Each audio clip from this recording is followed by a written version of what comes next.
Hey guys, this is Matt Miller with PolitiBrawl News. Watch Congressman John James explain to Margaret Brennan on CBS, who clearly doesn't get it, why President Trump is sticking to his guns on these tariffs. The Republican mayor of Sterling Heights, Michael Taylor, your district, says the president's tariffs are the, quote, single biggest threat to our local economy. He's expecting it to be devastating and staggering. This is a Republican saying this about the impact on your district. What's he missing? What's devastating and staggering is the fact of the matter that we have been taken advantage of for decades. The president, under his original tax plan, lowered corporate tax rates from 35 to 21%, and he's offering lower tax rates to 15% for those who build in the United States of America. We're also looking at energy independence. We're also looking at lowering the regulatory burdens for folks to succeed and excel. But what Democrats are doing is they're going to actually make it more difficult when they vote against these tax reforms for small businesses to excel and for entrepreneurs to get their feet under them. And so regardless of what it is, when you take a look at the EV policies that Joe Biden put in place that actually exacerbated the inflation, just look at work trucks. Yeah. Well, work trucks 5 years ago were $15,000 less expensive than they are right now. SUVs, $8,000 less expensive than they are right now. Did you tell the mayor he's wrong? That inflation was caused by terrible Democrat policies, and what's that? So you're telling the mayor he's wrong? I mean, the Ford CEO said at an investor conference last month that 25% tariff would blow a hole in the U.S. industry that we have never seen. Well, you know what? Memory is kind of short, because when you look at the OECD nations, they're already talking about leveling a 15% tax on anything in businesses that are making $750 million or more. Everybody should be looking at the impact that makes on top of the tariffs that are already imposed on goods that are made in the United States of America. No one is talking about this, Margaret. And all these economists, we expect that these are going to be honest brokers, but they're not. We are not operating at, Yeah, you can go talk to the CEO of Ford, but what I'm dealing with is people I'm talking with when I visit factory floors each and every single day.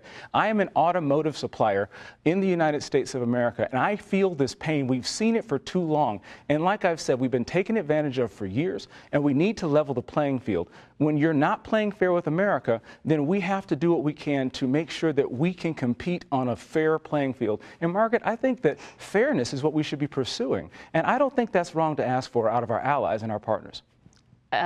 The global supply chain, I know you know it well, is complicated here, and the production goes back and forth. Yes, I have a master's in it, Margaret. I understand it, and I'm also in the automotive industry. Yes, right, and well, what I'm trying to say is that the cars go back and forth across the border multiple times. So what is the construction of the tariffs that you think is actually going to be beneficial here?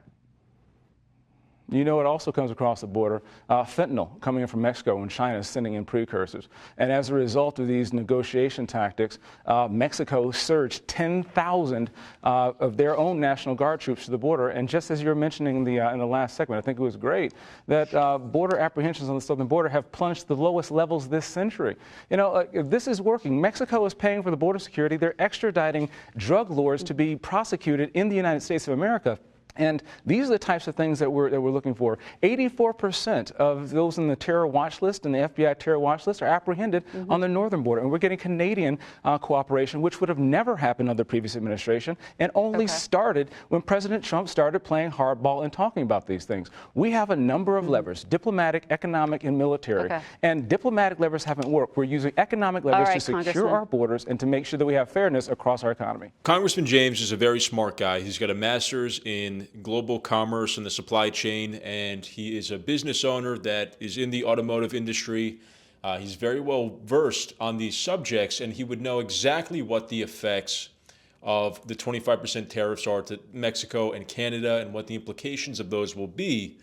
And he seems to think that Trump should stay the course, and that this is actually a good maneuver. This is using leverage appropriately in commerce to get the desired outcomes for America's interest. Now, the pressing matter that we're facing as a country is an open border that drugs and illegal activity, cartels, have been doing business across and bringing detrimental substances, human trafficking, all these bad things over the last 4 years.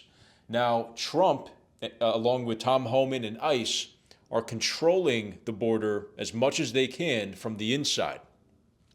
But we're never going to truly have a secure border unless our neighbors also agree to cooperate and control their side of the border and reprimand people and punish people for trying to cross illegally. They need to do their part in securing the United States from the outside. And this is just really, it's not too much to ask for, in my opinion. I think that it's very reasonable for Mexico and Canada to play ball with us here. And if they were really our allies and trying to be good neighbors, then they would do so. This is going to make all three countries a lot safer. But they refuse to do that. This is, they see this as not their problem or not worth their time. So Trump is put in a position where if he wants action to be taken, he needs leverage. And that's what these tariffs are. They're not because Trump wants these to last for months or years. President Trump has asked Americans to stay strong with him. He admits, he's very transparent about this. This might cause short-term pain in the markets and even in consumer prices. And we are seeing that. We're seeing the stock market fall day by day. And I think that we're about to see prices start to rise as these tariffs are implemented and start to hit different products and things that were coming across the border. So we have to be hopeful that this is going to pan out the way that Trump wants it to. I don't think it's very useful to detract from the United States mission here by siding with our allies who are making it difficult on us right now. I don't know why they can't just cooperate with what Trump is requesting, helping control the border. This is, again, it's a very reasonable request. They should want to do this. If they believe in sovereign nations that have borders, then they need to do their part. And if it costs them money or whatever, this is the price of doing business, and this is the price of good relations with the United States, which is the most powerful and rich nation in the world. I think there's a lot of fear right now. I think there's a lot of nervousness around the economic situation, but we need to trust Trump that there's a higher purpose for these tariffs, and that he's going to do the right thing when it comes to the American economic situation, the American consumer. He's not looking to screw the American consumer. CNN, the rest of the media, CBS here, they're trying to paint this as economic suicide. But think about that. Why would a former businessman, a very successful businessman, by the way, and they like to detract from him and say that he made mistakes or he's failed or whatever. Of course, anybody who has built anything or done anything in their life has failed many times. But overall, Trump has been very successful. He turned his father's millions into billions, which is not easy. Not everybody can do that. So Trump knows how to negotiate. He knows business. He knows economics. And he has an agenda here that I think the American people need to support him on.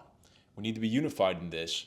The media is trying to detract and say that this is economic suicide. But why would Trump do that to his own country? His America First agenda is all about getting Americans a good deal and asserting ourselves for ourselves, making sure that the rest of the world knows that America is no longer going to get screwed. We're no longer going to bend over and let people take advantage of us. We're not going to just let anybody and everybody into our country. We are going to prioritize the safety and well-being of American citizens. And ultimately, the tariffs here are just a piece of that broader agenda. So anyway, let me know what you guys thought of this clip in the comments. Do you think Congressman James did a good job here on CBS? Let me know. If you liked the video, please leave a like and subscribe to the channel and ring the notification bell so you guys get notified when we post brand new videos. Thank you for watching, and I'll see you next time.